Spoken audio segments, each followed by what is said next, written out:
All right, guys, just gonna show you how to set your trunk for the height. The Smart Trunk's on right now, so just make sure your car is locked and turned off. That's the only way it's gonna work for your Smart Trunk.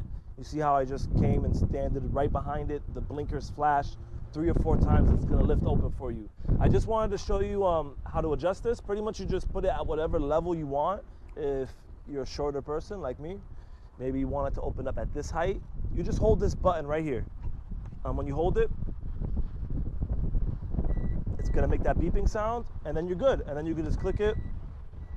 It's gonna go down, so now every time it opens, it's gonna open at that height.